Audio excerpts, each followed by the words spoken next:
अब ये देखिए केस, यहाँ पर जो मैग्नेटिक फील्ड है वो इस साइड जा रही है और जो चार्ज है वो भी इसी डायरेक्शन में जा रहा है, यानी कि V और B के बीच में एंगल जो है वो 0 डिग्री है। एंगल बिटवीन टू वेक्टर्स कैसे निकालते हैं, आप टेल से टेल मिला देते हैं तो और उसके बीच में एंगल आपको मिलेगा ही नहीं इस केस में। और दूसरा केस है इस तरफ जा रही है, यहाँ पे 180 डिग्री हो गया।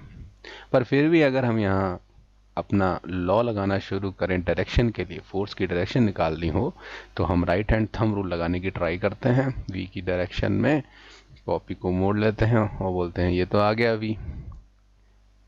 क्या B की डायरेक्शन में इसको मोड़ सकते हो? अरे सर ये तो दोनों फिंगर्स इकट्ठी हो गई। फिर तो ये राइट हैंड थंब रूल रहा ही नहीं, यानी कि ये कुछ गलत हो रहा है, यानी कि फोर्स निकल ही नहीं पा रही। क्यों नहीं निकल पा रही, उसका एक रीजन है जो छुपा है फॉर्मूले में ही। यानी कि जब हमने F फोर्स की बात की थी तो हमने बोला था ये होता है चार्ज जितना हो उसकी वेलोसिटी का वेक्टर और मैग्नेटिक फील्ड का क्रॉस प्रोडक्ट। इसको जब हम खोलते हैं तो ये बन जाता है QVB साइन थीटा। साइन हो जाता है एंगल का।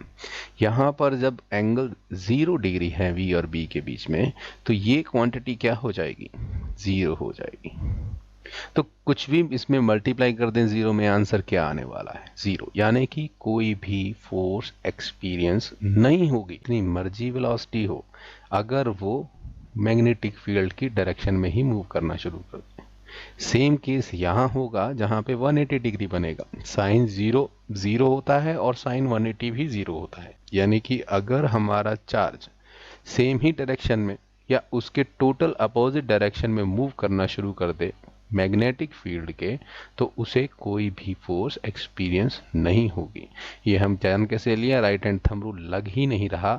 और मेन बात क्या है, फॉर्मूले से देखिए यहाँ पर ये वैल्यू 0 आ जानी है। 0 डिग्री डालेंगे तो साइन 0 0, 180 डालेंगे तो 180 डिग्री। अभी तक के लिए इतना ही।